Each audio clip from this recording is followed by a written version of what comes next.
हर हर महादेव।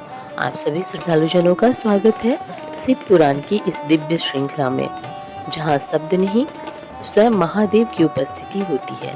आज हम आगे बढ़ रहे हैं रुद्र संहिता भाग 3 के अध्याय 51 से 55 की ओर। ये अध्याय केवल धार्मिक प्रसंग नहीं है, बल्कि जीवन को समझने का वो दर्पण है जिसमें शिव की दृष्टि, शक्ति और शांति तीनों समाहित है। तो कृपया इस कथा को अंत तक ध्यानपूर्वक सुनिए, और अगर आपको अच्छी लगे तो चैनल को सब्सक्राइब करें और इस शिव यात्रा का हिस्सा बने, क्योंकि ये केवल पुराण वाचन नहीं, एक आत्मिक साधना है। शिव पुराण श्री रुद्र संहिता तृतीय खंड 51वां अध्याय। रति की प्रार्थना पर कामदेव को जीवन दान। ब्रह्मा जी बोले, हे नारद जी, उस समय अनुकूल समय देखकर देवी रति भगवान शिव के निकट आकर बोली, हे दीन वत्सल भगवान शिव, आपको मैं प्रणाम करती हूँ। देवी पार्वती का पानी ग्रहण करके आपने निश्चय ही लोकहित का कार्य किया है। देवी पार्वती को प्राण बल्लभा बनाने से आपके सौभाग्य में निश्चय ही वृद्धि हुई है। आपने तो पार्वती का वरण कर लिया है, परंतु भगवान, मेरे पति कामदेव की क्या गलती थी? उन्होंने तो लोक कल्याण बस सभी देवताओं की प्रार्थना मानकर आपके हृदय में पार्वती के प्रति आसक्ति पैदा करने हेतु ही काम बाणों का उपयोग किया था। उनका यह कार्य तो इस संसार को तारकासुर नामक भयानक और दुष्ट असुर से मुक्ति दिलाने के लिए प्रेरित करना था। वे तो स्वार्थ से दूर थे, फिर क्यों आपने उन्हें अपनी क्रोध अग्नि से भस्म कर दिया? हे देवाधिदेव महादेव जी, हे करुणा निधान भक्त वत्सल, अपने मन में काम को जगाकर मेरे पति कामदेव को पुनर्जीवित कर मेरे वियोग के कष्ट को दूर करें। आप तो सबकी पीड़ा जानते हैं, मेरी पीड़ा को समझकर मेरे दुख को दूर करने में मेरी मदद कीजिए।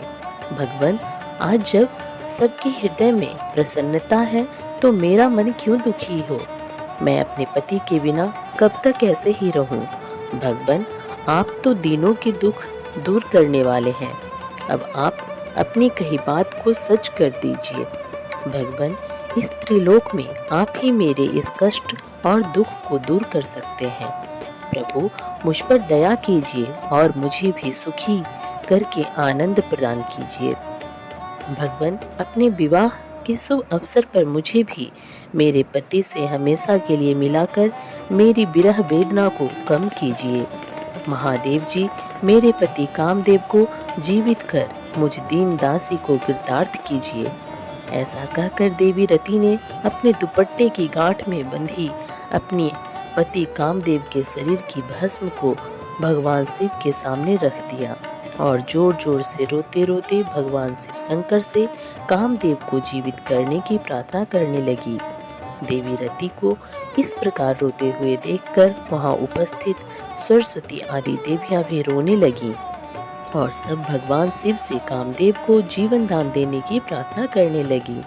इस प्रकार देवी रति के बार बार प्रार्थना करने और स्तुति करने पर भगवान शिव प्रसन्न हो गए और उन्होंने रति के कष्टों को दूर करने का निश्चय कर लिया। शूलपानी भगवान शिव की अमृतमयी दिव्य दृष्टि पड़ते ही उस भस्म में से सुंदर पहले जैसा वेश और रूप धारण किए कामदेव प्रकट हो गए। अपने प्रिय पति कामदेव को पहले की भांति सुंदर और स्वस्थ पाकर देवी रति की प्रसन्नता की कोई सीमा न रही। वे कामदेव को देखकर बहुत प्रसन्न हुई और उन्होंने दोनों हाथ जोड़कर भगवान शिव को नमस्कार किया और उनकी स्तुति करने लगे। दोनों पति पत्नी कामदेव और रति बार बार भगवान शिव के चरणों में गिरकर उनका धन्यवाद करके उनकी स्तुति करने लगे। उनकी इस प्रकार की गई स्तुति से प्रसन्न होकर भगवान शिव बोले, हे काम और रति, तुम्हारी इस स्तुति से मुझे बहुत प्रसन्नता हुई है। मैं बहुत प्रसन्न हूँ। तुम जो चाहो मनोवांछित वस्तु मांग सकते हो। भगवान शिव के ये वचन सुनकर कामदेव को बहुत प्रसन्नता हुई। उन्होंने दोनों हाथ जोड़कर और सिर झुकाकर कहा, हे भगवान, यदि आप मुझ पर प्रसन्न हैं तो पूर्व में मेरे द्वारा किए गए अपराध को क्षमा कर दीजिए और मुझे वरदान दीजिए कि आपके भक्तों से मेरा प्रेम हो और आपके चरणों में मेरी भक्ति हो।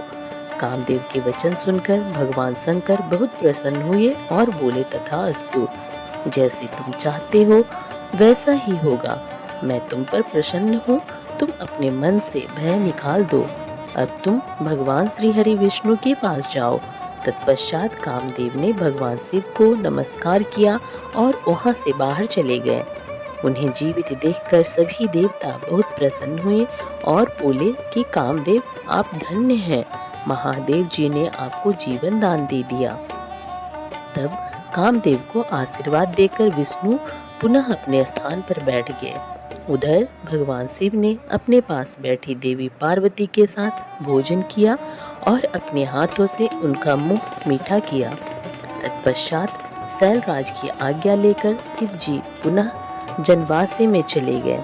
जनवासे में पहुंचकर शिव जी ने मुझे विष्णु जी और वहां उपस्थित सभी मुनिगणों को प्रणाम किया। तब सब देवता शिव जी की वंदना और अर्चना करने लगे। फिर मैंने, विष्णु जी और इंद्र आदि ने शिव स्तुति की। सब ओर भगवान शिव की जय जयकार होने लगी और मंगलमय वेद ध्वनि बजने लगी। भगवान शिव की स्तुति करने के पश्चात उनसे विदा लेकर सभी देवता और ऋषि मुनि अपने अपने विश्राम स्थल की ओर चले गए। शिव पुराण श्री रुद्र संहिता तृतीय खंड 52वां अध्याय। भगवान शिव का आवास गृह में शयन। ब्रह्मा जी बोले, नारद, शैलराज हिमालय ने सभी बारातियों के भोजन की व्यवस्था करने हेतु सर्वप्रथम अपने घर के आंगन को साफ कराकर सुंदर ढंग से सजाया। तत्पश्चात गिरिराज हिमालय ने अपने पुत्रों मैनाक आदि को जनवासे में भेजकर भोजन करने हेतु सभी देवी देवताओं, साधु संतों, ऋषि मुनियों, शिवगणों, देवगणों सहित विष्णु और भक्त वत्सल भगवान शिव को भोजन के लिए आमंत्रित किया। तब सभी देवताओं को साथ लेकर सदाशिव भोजन के लिए पधारे। हिमालय ने पधारे हुए सभी देवताओं एवं भगवान शिव का बहुत आदर सत्कार किया और उन्हें उत्तम आसनों पर बैठाया। अनेकों प्रकार के भोजन परोसे गए तथा गिरिराज ने सबसे भोजन ग्रहण करने की प्रार्थना की। सभी बारातियों ने तृप्ति के साथ भोजन किया तथा आचमन करके सब देवता विश्राम के लिए अपने अपने विश्राम स्थल पर चले गए। तब हिमालय प्रिया देवी की आज्ञा लेकर नगर की स्त्रियों ने भगवान शिव को सुंदर सुसज्जित बास भवन में रत्न जड़ित सिंहासन पर सादर बैठाया। वहां उस भवन में सैकड़ों रत्नों के दीपक जल रहे थे। उनकी अद्भुत जगमगाहट से पूरा भवन आलोकित हो रहा था। उस बास भवन में को अनेकों प्रकार की सामग्रियों से सजाया और संवारा गया था। मोती, मणियों एवं श्वेत चंबरों से पूरे भवन को सजाया गया था। मुक्ता मणियों की सुंदर वंदनवारें द्वार की शोभा बढ़ा रही थी। उस समय वह वास भवन अत्यंत दिव्य, मनोहर और मन को उमंग तरंग से आलोकित करने वाला लग रहा था। फर्श पर सुंदर बेल बूटे बने थे। भवन को सुगंधित करने हेतु सुबासित द्रव्यों का प्रयोग किया गया था, जिसमें चंदन और अगर का प्रयोग प्रमुख रूप से था। उस बास भवन में देवताओं के शिल्पी विश्वकर्मा द्वारा बनाए गए कृत्रिम बैकुंठ लोक, ब्रह्मलोक, इंद्रलोक और शिवलोक सभी के दर्शन एक साथ हो रहे थे। इन्हें देखकर भगवान शिव को बहुत प्रसन्नता हुई। बास भवन में बीचों बीच एक सुंदर रत्नों से जड़ा अद्भुत पलंग था। उस पर महादेव जी ने सोकर रात बिताई। दूसरी ओर हिमालय ने अपने बंधु बांधवों को भोजन कराने के उपरांत बचे हुए सारे कार्य पूर्ण किए। प्रातःकाल चारों ओर पुनः शिव विवाह का अनोखा उत्सव होने लगा। अनेकों प्रकार की सुरीले वाद्य यंत्र बजने लगे, मंगल ध्वनि होने लगी। सभी देवता अपने अपने वाहनों को तैयार करने लगे। सभी की तैयारियां पूर्ण हो जाने के पश्चात भगवान श्री हरि विष्णु ने धर्म को भगवान शिव के पास भेजा। तब धर्म सहर्ष भगवान शिव के पास भवन में गए। उस समय करुणा निधान भगवान शिव सोए हुए थे। यह देखकर योग शक्ति संपन्न धर्म ने भगवान शिव को प्रणाम करके उनकी स्तुति की और बोले, हे महेश्वर, हे महादेव, मैं भगवान श्री हरि विष्णु की आज्ञा से यहाँ आया हूँ। हे भगवान, उठिए और जनवासी में पधारिए। वहाँ सभी देवता और ऋषि मुनि आपकी ही प्रतीक्षा कर रहे हैं। प्रभु, वहाँ पधार कर हम सबको कृतार्थ करिए। धर्म के वचन सुनकर सदाशिव बोले, हे धर्मदेव, आप जनवासी में वापस जाइए। मैं अति शीघ्र जनवासी में आ रहा हूँ। भगवान शिव के ये वचन सुनकर धर्म ने भगवान शिव को प्रणाम किया और उनकी आज्ञा लेकर पुनः जनवासी की ओर चले गए। उनके जाने के पश्चात भगवान शिव तैयार होकर जैसे कि ही चलने लगे। हिमालय नगरी की स्त्रियां उनके चरणों के दर्शन हेतु आ गईं और मंगल गान करने लगी। तब महादेव जी ने गिरिराज हिमालय और मैना से आज्ञा ली और जनवासी की ओर चल दिए। वहां पहुंचकर महादेव जी ने मुझे और विष्णु जी सहित सभी ऋषियों मुनियों को प्रणाम किया। तब सब देवताओं सहित मैंने और विष्णु जी ने शिव जी की वंदना और स्तुति की। ओम नमः शिवाय। शिव पुराण श्री रुद्र संहिता तृतीय खंड 53वां अध्याय। बारात का ठहरना और हिमालय का बारात को विदा करना। ब्रह्मा जी बोले, जब करुणा निधान भगवान शिव जनवासी में पधार गए तो हम सब मिलकर कैलाश लौट चलने की बात करने लगे। तभी वहां पर पर्वतराज हिमालय पधारे और सभी को भोजन का निमंत्रण देकर वहां से चले गए। तब सभी देवताओं, ऋषि मुनियों और अन्य बारातियों को साथ लेकर भगवान शिव और मैं और श्री हरि विष्णु भोजन ग्रहण करने हेतु नियत स्थान पर पहुँचे। वहाँ द्वार पर स्वयं शैलराज खड़े थे। उन्होंने सर्वप्रथम महादेव जी के चरणों को धोया और उन्हें अंदर सुंदर आसन पर बैठाया। तत्पश्चात शैलराज ने मेरे श्रीहरि, देवराज इंद्र सहित सभी मुनियों के चरण धोए और यथा योग्य आसनों पर हम सबको आदर पूर्वक बैठाया। वहाँ शैलराज हिमालय अपने पुत्रों एवं बंधु बांधवों सहित कार्य में लगे हुए थे। उन्होंने हमारे सामने अनेक स्वादिष्ट व्यंजन परोसे और हमसे ग्रहण करने के लिए कहा। तब सभी ने आदर पूर्वक आचमन और भोजन किया। तब गिरिराज बोले, हे देवेश्वर, आपके दर्शनों से हम आनंदित हुए हैं। आपसे एक प्रार्थना करते हैं कि आप बारातियों के साथ कुछ दिन और निवास करें। इस प्रकार शैलराज भगवान शिव से कुछ दिन और रुकने का आग्रह करने लगे। उनकी यह बात सुनकर भगवान शिव बोले, हे शैलेंद्र, आप धन्य हैं, आपकी कीर्ति महान है, आप धर्म की साक्षात मूर्ति हैं। इस त्रिलोक में आपके सामने कोई और नहीं है। तब देवताओं ने कहा, हे पर्वतराज, आपके दरवाजे पर ब्रह्मा परमात्मा भगवान शिव स्वयं अपने दासों के साथ पधारे हैं और आपने उन्हें सब प्रकार से प्रसन्न किया है। पूजकर तब शैलराज हिमालय ने दोनों हाथ जोड़कर भगवान शिव से प्रार्थना करके कहा कि भगवान, मुझ पर कृपा करके आप कुछ दिन और यहाँ रुककर मेरा आतिथ्य ग्रहण करें। गिरिराज के बहुत कहने पर भगवान शिव ने वहाँ ठहरने के लिए अपनी स्वीकृति प्रदान कर दी। तब सब हिमालय से आज्ञा लेकर अपने अपने ठहरने के स्थान पर चले गए। तीसरे दिन गिरिराज हिमालय ने सबको आदर पूर्वक दान दिया और उनका सत्कार किया। चौथे दिन विधि पूर्वक चतुर्थी कर्म किया गया, क्योंकि इसके बिना विवाह को पूर्ण नहीं माना जाता। जैसे ही विधि अनुसार चतुर्थी कर्म पूरा हुआ, चारों ओर मंगल ध्वनि बजने लगी, महान उत्सव होने लगा। नगर की स्त्रियां मंगल गीत गाने लगीं, कुछ तो प्रसन्न होकर नाचने भी लगीं। पांचवें दिन सब देवताओं ने गिरिराज हिमालय से कहा कि हे पर्वतराज, आपने हमारा बहुत आदर सत्कार दिया है। हम सब भगवान शिव के विवाह के लिए यहाँ पधारे थे। आपके सहयोग से शिव और पार्वती का विवाह आनंद पूर्वक हर्षोल्लास के साथ संपन्न हो गया है। अतः अब आप हमें यहाँ से जाने की आज्ञा प्रदान करें।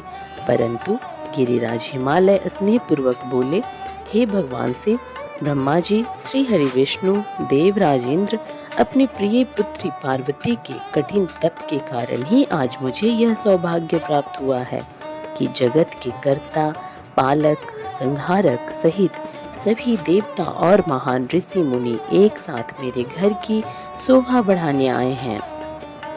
आप सबकी एक साथ सेवा करने का जो शुभ अवसर मुझे प्राप्त हुआ है, उसका पूरा आनंद आप मुझे उठाने दीजिए। हे देवादिदेव, अपने इस तुच्छ भक्त पर इतनी सी कृपा और कर दीजिए। इस प्रकार पर्वतों के राजा हिमालय ने अनेकानेक तरीके से सब देवताओं सहित शिव जी की बहुत अनुनय विनय की और इस प्रकार उन्हें हठपूर्वक कुछ दिन और रोक लिया। हिमालय ने सबका बहुत सेवा सत्कार किया। उन्होंने सभी का विशेष ख्याल रखा। सभी की आवश्यकताओं का पूरा ध्यान रखा जाता। सैलराज ने देवताओं के लिए हर संभव सुविधा उपलब्ध कराई।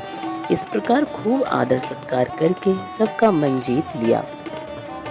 जब बहुत दिन बीत गए तब देवताओं ने सैलराज हिमालय के पास सप्त ऋषियों को भेजा ताकि वे देवी मैना और उनके पति पर्वतराज हिमालय को बारात विदा करने के लिए तैयार करें। तब वे सप्त ऋषि प्रसन्न हृदय से सैलराज हिमालय के पास पहुँचे और उनके भाग्य की सराहना करने लगे कि आपके अहोभाग्य है जो स्वयं भगवान शिव आपके दामाद बने। पर्वतराज, आपने अपनी पुत्री पार्वती को शास्त्रों एवं वेदों के अनुसार भगवान शिव की पत्नी बनाकर उन्हें सौंप दिया है। कन्यादान तभी पूर्ण माना जाता है जब कन्या को बारात के साथ विदा कर दिया जाता है। इसलिए आप भी सहर्ष देवी पार्वती को भगवान शिव के साथ सादर विदा कर दीजिए, तभी कन्यादान की रस्म पूरी होगी। तब मैना और उनके पति गिरिराज हिमालय बारात को विदा करने के लिए राजी हो गए। जब भगवान शिव और सभी देवता और ऋषि मुनि विदा लेकर कैलाश पर्वत की ओर चलने लगे, तब देवी मैना जोर जोर से रोने लगी और बोली, हे कृपा निधान भगवान शिव, मेरी पुत्री पार्वती का ध्यान रखिएगा। मेरी पुत्री आपकी परम भक्त है। सोते जागते वह सिर्फ आपके चरणों का ही ध्यान करती है। आप सदा उसके हृदय में विराजमान रहते हैं। आपकी गुणगान करते वह नहीं थकती और आपकी निंदा कतई सुन नहीं सकती। यदि मेरी बच्ची से जाने अनजाने में कोई अपराध हो जाए तो उसे क्षमा कर दीजिएगा। आप तो भक्त वत्सल हैं, करुणा निधान है। मेरी पुत्री पर अपनी कृपा दृष्टि बनाए रखिएगा। ऐसा कहकर मैना ने अपनी पुत्री भगवान शिव को सौंप दी। कितने आश्चर्य की बात है कि प्रत्येक माता पिता इस बात को जानते हैं कि बेटियां धान के पौधों की तरह होती हैं। वे जहाँ जन्मती हैं वहाँ वृद्धि को प्राप्त नहीं होती, फिर भी उसकी विदाई के समय वे दुखी होते हैं। अनजाने ही अपनी आंखों से आंसुओं की झड़ी कैसे लग जाती है। अपनी प्रिय पुत्री पार्वती के वियोग को सोचते ही वे मूर्छित होकर जमीन पर गिर पड़े। तब उनके मुंह पर जल की बूंदें डालकर उन्हें होश में लाया गया। तब सदाशिव ने देवी मैना को अनेकों प्रकार से समझाया ताकि वे अपना दुख भूल जाएं। फिर कुछ समय के लिए मैना और पार्वती को अकेला छोड़कर भगवान शिव सब देवताओं व अपने गणों के साथ हिमालय से आज्ञा लेकर चल दिए। हिमालय नगरी के एक सुंदर बगीचे में बैठकर वे सब प्रसन्नता पूर्वक भगवान शिव की प्राण वल्लभा पत्नी देवी पार्वती के आगमन की बाट सजोए उनकी प्रतीक्षा करने लगे। वे शिवगण प्रसन्नता पूर्वक प्रभु महादेव जी की जय जयकार कर रहे थे। तो प्रेम सहित कहिए, ओम नमः शिवाय। शिव पुराण श्री रुद्र संहिता तृतीय खंड 54वां अध्याय। पार्वती को पतिव्रत धर्म का उपदेश। ब्रह्मा जी बोले, हे मुनि श्रेष्ठ नारद, जब सैलराज हिमालय और देवी मैना से आज्ञा लेकर भगवान शिव सभी देवताओं और ऋषि मुनियों सहित अन्य देवगणों व शिवगणों को साथ लेकर उस स्थान से बाहर चले गए। तब सप्त ऋषियों ने कहा कि हे शैलराज, अपनी पुत्री को शीघ्र ही भगवान शिव के साथ भेजने की कृपा करें। यह सुनकर हिमालय बहुत व्याकुल हो गए। उन्होंने देवी मैना से पार्वती को भेजने के लिए कहा। देवी मैना ने वैदिक रीति का पालन करते हुए अपनी पुत्री का सुंदर वस्त्रों और आभूषणों से श्रृंगार किया। उस समय मैना ने एक ब्राह्मण पत्नी को बुलाकर पतिव्रत धर्म की शिक्षा देने के लिए कहा। ब्राह्मण पत्नी ने वहां आकर पार्वती को शिक्षा देते हुए कहा, हे पार्वती, इस सुंदर संसार में नारी विशेष पूजनीय मानी जाती है। जो स्त्रियां पतिव्रत का पालन करती हैं वे धन्य हैं। वे दोनों कुलों को पवित्र करती हैं। उनके दर्शन मात्र पाप नष्ट हो जाते हैं। जो पति को साक्षात ईश्वर मानकर उसकी सेवा शुश्रूषा करती हैं, वे स्त्रियां इस लोक में आनंद प्राप्त कर सद्गति को प्राप्त करती है और अपने दोनों कुलों को तार देती हैं। सावित्री, लोपामुद्रा, अरुंधति, सांडिली, शत्रुपा, अनसुईया, लक्ष्मी, स्वधा, सती, संज्ञा, सुमति, श्रद्धा, मैना और स्वाहा आदि नारियां साध्वी कहलाती हैं। वे अपनी पतिव्रता धर्म के कारण ब्रह्मा, विष्णु और शिव की भी पूजनीय हैं। इसलिए स्त्री को सदैव अपने पति की आज्ञा का पालन करना चाहिए। पतिव्रता स्त्री पति के भोजन कर लेने के बाद ही भोजन करे। जब तक वह खड़ा हो खुद भी न बैठे। पति के सो जाने के बाद ही सोए और उसके उठने से पहले उठ जाए। क्रोधित होने पर या अत्यधिक प्रसन्नता होने पर भी अपने पति का नाम न ले।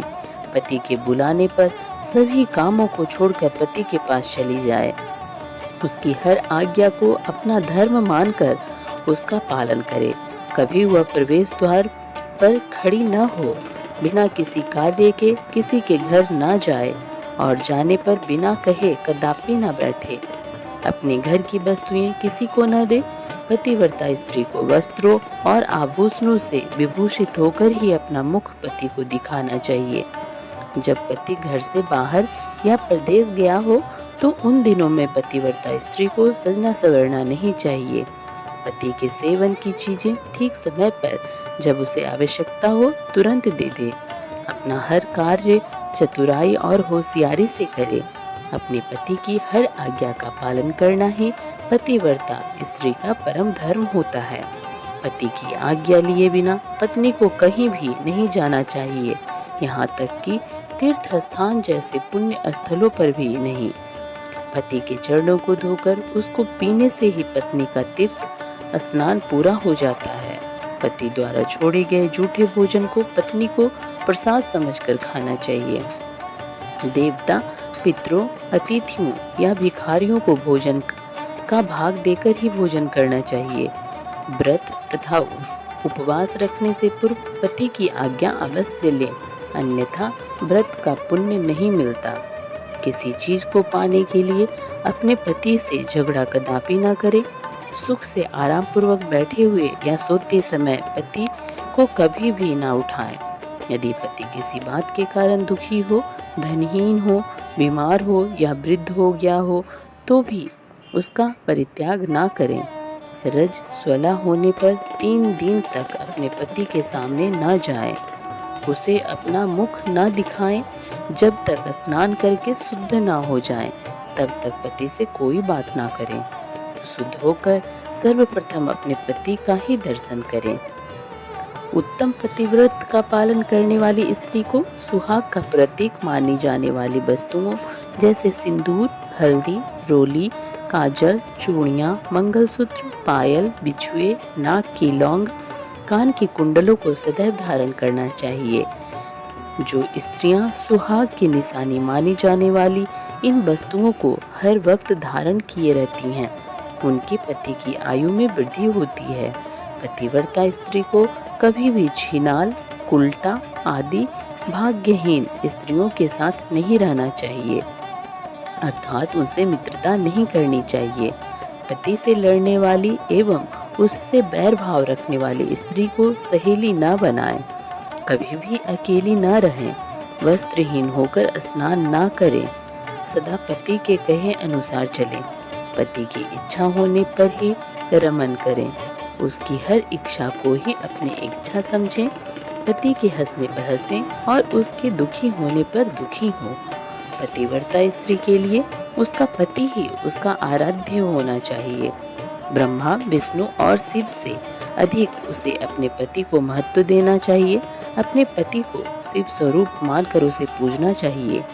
पति के साथ लड़ने वाली स्त्री कुतिया या सियारिन के रूप में जन्म लेती है। पति जिस स्थान पर बैठा हो उससे ऊंचे स्थान पर न बैठें, किसी की भी निंदा ना करें, सबसे मीठे वचन बोले। पति स्त्री की जिंदगी में सबसे अधिक महत्वपूर्ण होता है, इसलिए उसका सदैव पूजन करें। नारी को अपने पति को ही देवता, गुरु, धर्म, तीर्थ एवं व्रत समझकर उसकी आराधना करनी चाहिए। पति से कभी दुर्वचन न कहें। सास, ससुर, जेठ, जेठानी, गुरुओं सहित सभी बड़ों का आदर करें। उनके सामने कभी ऊंचा ना बोलें और ना हंसें। बाहर से पति के आने पर आदर पूर्वक उसके चरण धोएं। जो मूढ़ वृद्धि नारियां अपने पति को त्याग कर व्यभिचार करती हैं अथवा दुष्ट पुरुषों के सानिध्य में रहती हैं, वे उल्लू का जन्म लेती हैं। पति से हीन नारी सदा के लिए अपवित्र हो जाती है। तीर्थ स्नान करने पर भी वह अपवित्र रहती है। जिस घर में पतिव्रता नारी का वास होता है, उसके पति, पिता और माता तीनों के कुल तर जाते हैं। वे सीधे स्वर्गलोक की शोभा बढ़ाते हैं। इसके विपरीत जो स्त्रियां पर पुरुषों की ओर आकर्षित होकर अपने मार्ग से भटक जाती हैं, वे अपने साथ साथ अपने कुल का भी नाश करती हैं। पतिव्रता नारी के स्पर्श होने मात्र से ही वहाँ की भूमि पावन और पापों का नाश करने वाली हो जाती है। सूर्य, चंद्रमा तथा वायु देव भी पवित्रता हेतु नारी का स्पर्श करते हैं ताकि वे दूसरों को पवित्र कर सकें। पतिव्रता पत्नी ही गृहस्थ आश्रम की नींव है, सुखों का भंडार है, वही धर्म को पाने का एकमात्र रास्ता है तथा वही परिवार की वंश बेल को आगे बढ़ाने वाली है।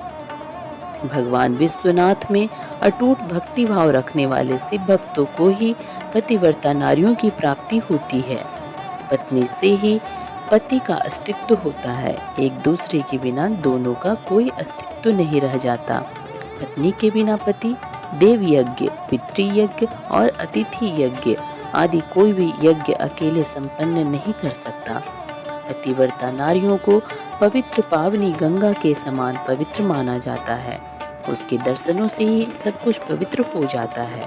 पति पत्नी का संबंध अटूट है। पति प्रणव है और पत्नी वेद की ऋचा।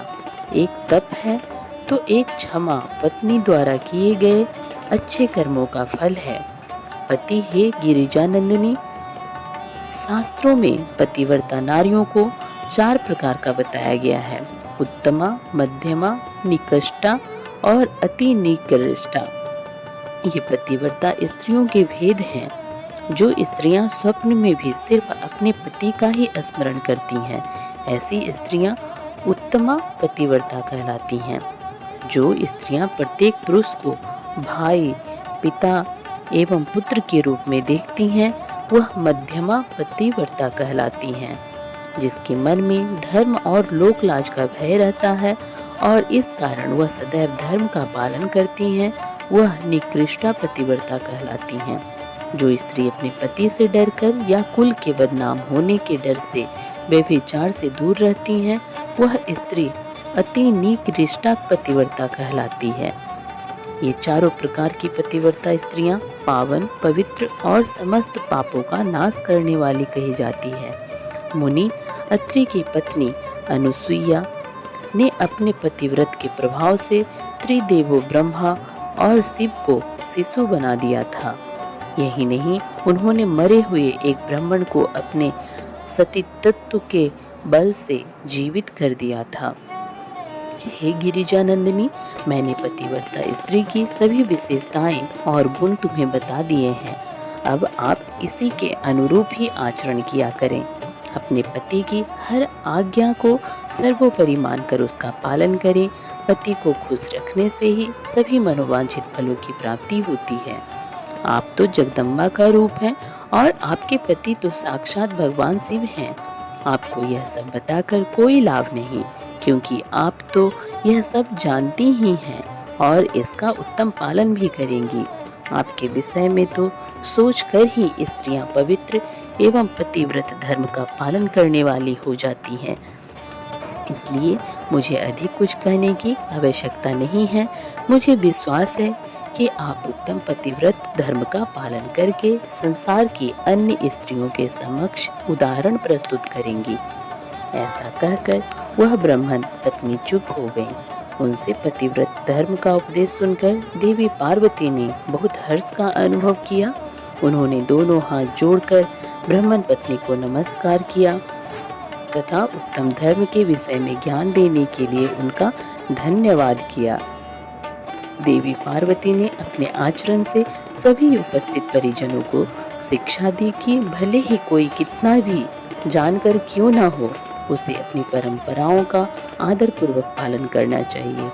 जो अहंकार के कारण लोक धर्म का परित्याग करता है, उसका अपयश होता है तथा वह अपनी संतानों को पथभ्रष्ट करता है। ओम नमः शिवाय। श्री शिव पुराण श्री रुद्र संहिता तृतीय खंड 55वां अध्याय। बारात का विदा होना तथा शिव पार्वती का कैलाश पर निवास। ब्रह्मा जी बोले, हे नारद, इस प्रकार ब्रह्मणी ने देवी पार्वती को पतिव्रत धर्म की शिक्षा देने के उपरांत महारानी मैना से कहा कि हे महारानी, आपकी आज्ञा के अनुसार मैंने आपकी पुत्री को पतिव्रत धर्म एवं उसके पालन के विषय में बता दिया। अब आप इसकी वह तैयारी कीजिए। देवी मैना ने पार्वती को अपने हृदय से लगा लिया और जोर जोर से रोने लगी। अपनी माता को इस प्रकार रोते देख पार्वती की आंखों से अश्रुधारा बहने लगी। पार्वती और मैना को रोता देख सभी देवताओं की पत्नियां एवं वहां उपस्थित सभी नारियां भाव विवल हो उठी। तभी पर्वतराज हिमालय अपने पुत्रों मैनाक मंत्रियों के साथ वहां आए और मोह के कारण अपनी पुत्री पार्वती को गले से लगाकर रोने लगे। गिरिजा की माँ भावियां तथा वहां उपस्थित सभी स्त्रियां रो रही थीं। तब तत्वज्ञानियों और मुनियों तथा पुरोहितों ने अध्यात्म ज्ञान द्वारा सबको समझाया तथा यह भी बताया कि उपस्थित शुभ मुहूर्त ही बारात विदा करनी चाहिए। ऋषि मुनियों के समझाने से भावनाओं का सागर थमा। तब पार्वती ने भक्ति भाव से अपने माता पिता, भाइयों एवं गुरुजनों के चरण स्पर्श कर उनका आशीर्वाद प्राप्त किया और पुनः रोने लगी। तब सबने प्रेम पूर्वक उन्हें चुप कराया। शैलराज हिमालय ने अपनी पुत्री पार्वती के बैठने के लिए एक सुंदर रत्नों से जड़ी हुई पालकी मंगवाई। ब्राह्मण पत्नियों ने उन्हें उस पालकी में बैठाया। सभी ने उन्हें ढेरों आशीष और शुभकामनाएं दी। शैलराज हिमालय और मैना ने उन्हें अनेक दुर्लभ वस्तुएं उपहार स्वरूप भेंट की। देवी पार्वती ने हाथ जोड़कर सबको विनम्रता पूर्वक नमस्कार किया और उनकी पालकी वहां से चल दी। प्रेम के वशीभूत होकर उनके पिता हिमालय और भाई भी उनकी पालकी के साथ साथ चल दिए। कुछ देर बाद वे उस स्थान पर पहुंचे जहां शिव जी अन्य बारातियों के साथ उनकी प्रतीक्षा कर रहे थे। हिमालय ने नम्रता पूर्वक वहां उपस्थित भगवान शिव, ब्रह्मा, विष्णु सहित सभी श्रेष्ठ जनों को नमस्कार किया और अपनी पुत्री को शिव जी को सौंप दिया। तत्पश्चात हम सब से विदा लेकर वे हिमालयपुरी लौट गए। जब शैलराज हिमालय अपने नगर को लौट गए, तब हम सब भी कैलाश पर्वत की ओर चल दिए। भगवान शिव और पार्वती के विवाह हो जाने पर सभी की प्रसन्नता की कोई सीमा न रही। सभी उत्साहपूर्वक चलने लगे। महादेव जी के शिवगण नाचते कूदते गाते बजाते अपने स्वामी के परम पावन निवास की ओर बढ़ रहे थे। मैं और श्री हरि विष्णु भी शिव जी के विवाह होने से प्रसन्न थे। उधर देवराज इंद्र के हर्ष की कोई सीमा नहीं थी। वह सोच रहे थे कि शिव पार्वती के विवाह से उनके कष्टों और दुखों में अवश्य कमी होगी। उन्हें इस बात का यकीन हो गया था कि अब जल्द ही उन्हें और सब देवताओं को तारकासुर नामक भयंकर दैत्य से मुक्ति अवश्य मिलेगी। भगवान शिव भी हर्ष का अनुभव कर रहे थे। उन्हें उनके जन्म जन्म की प्रेयसी पार्वती पुनः पत्नी रूप में प्राप्त हो गई थी। इस प्रकार प्रसन्नता पूर्वक आनंद में मग्न होकर सभी कैलाश पर्वत की ओर जा रहे थे। उस समय सभी दिशाओं से पुष्प वर्षा हो रही थी, मंगल ध्वनि बज रही थी और मंगल गान गाए जा रहे थे। इस प्रकार यात्रा करते हुए सभी कैलाश पर्वत पर पहुँचे। वहाँ पहुँचकर भगवान शिव ने पार्वती से कहा, हे देवेश्वरी, आप सदा से ही मेरी प्रिया है। आप पूर्व जन्म में मुझसे बिछुड़ गई थी। सब देवताओं की कृपा से आज हम पुनः एक हो गए हैं। आज आपको पुनः अपने पास विराजमान पाकर मैं बहुत प्रसन्न हूँ। हम दोनों का साथ तो जन्म जन्मांतरों से है। शिव शिवा के बिना और शिवा शिव के बिना अधूरी हैं। आज मुझे पुनः अपनी प्राण वल्लभा मिल गई हैं। प्रभु शिव की इन प्यारी बातों को सुनकर देवी पार्वती का मुख लज्जा से लाल हो गया। उनके बड़े बड़े सुंदर नेत्र झुक गए और वे धीरे से बोली, हे नाथ, आपकी हर एक बात मुझे स्मरण है। मेरे जीवन में सब कुछ आप ही हैं। आज आपने अपनी इस दासी को अपने चरणों में जगह देकर बहुत बड़ा उपकार किया है। मैं आपको पति के रूप में पाकर धन्य हो गई हूँ। देवी पार्वती के उत्तम मधुर वचनों को सुनकर भगवान शिव मुस्कुरा दिए। तत्पश्चात भगवान शिव ने सभी देवताओं को स्वादिष्ट भोजन कराया एवं उन्हें सुंदर उपहार स्वरूप भेंट किए। भोजन करने के बाद सभी देवता एवं ऋषि मुनि भगवान शिव के पास आए और उन्हें प्रणाम कर उनकी स्तुति करने लगे और शिव पार्वती से आज्ञा लेकर अपने अपने धाम चले गए। तब मैंने और श्री हरि ने भी चलने के लिए आज्ञा मांगी तो शिव जी ने हमें प्रणाम किया। तब मैंने और विष्णु जी ने हृदय से लगाकर उन्हें आशीर्वाद दिया। फिर हम भी अपने अपने लोकों को चले गए। हम सबके कैलाश पर्वत से चले जाने के बाद भगवान शिव अपनी प्राण वल्लभा पार्वती के साथ आनंद पूर्वक वहाँ निवास करने लगे। भगवान शिव के गण शिव पार्वती की भक्ति पूर्वक आराधना करने लगे। नारद, इस प्रकार मैंने तुम्हें भगवान शिव पार्वती के विवाह का पूर्ण विवरण सुनाया। यह उत्तम कथा शोक का नाश करने वाली, आनंद, धन और आयु की वृद्धि करने वाली है। जो मनुष्य सच्चे मन से प्रतिदिन इस प्रसंग को पढ़ता अथवा सुनता है वह शिव लोक को प्राप्त कर लेता है। इस कथा समस्त रोगों का नाश होता है तथा सभी विघ्न बाधाएं दूर हो जाती हैं। यह कथा यश, पुत्र, पौत्र आदि मनोवांछित वस्तु प्रदान करने वाली तथा मोक्ष प्रदान करने वाली है। सभी शुभ अवसरों और मंगल कार्यों के समय इस कथा का पठन अथवा श्रवण करने से समस्त कार्यों की सिद्धि होती है। इसमें कोई संशय नहीं है, यह सर्वथा सत्य है। श्री रुद्र संहिता तृतीय खंड संपूर्ण। तो भक्तों, आपने जो सुना वह केवल शिव कथा नहीं थी, वह था उस अनादि परमात्मा का आवाहन जो हमारी आत्मा के हर कोने में बसता है। यदि वाणी में कोई कमी रह गई हो तो मैं त्रिपुरारी भगवान शिव और आप सभी से क्षमा प्रार्थी हूँ। हे देवों के देव महादेव, आपके चरित्र को पूर्ण रूप से कह पाना असंभव है, फिर भी जो कुछ कही वह आपकी कृपा से ही संभव हुआ। कृपया मेरी भूलों को क्षमा करें। और आप सभी श्रोताओं से नम्र निवेदन है, अगर ये कथा आपको अच्छी लगी हो तो कृपया वीडियो को लाइक करें, भक्ति के इस दीप को और लोगों तक पहुंचाएं और चैनल को सब्सक्राइब अवश्य करें ताकि अगली कथा आप हमारे साथ बने रहें। अगली कड़ी में मिलती हूँ, तब तक के लिए हर हर महादेव, ओम नमः शिवाय।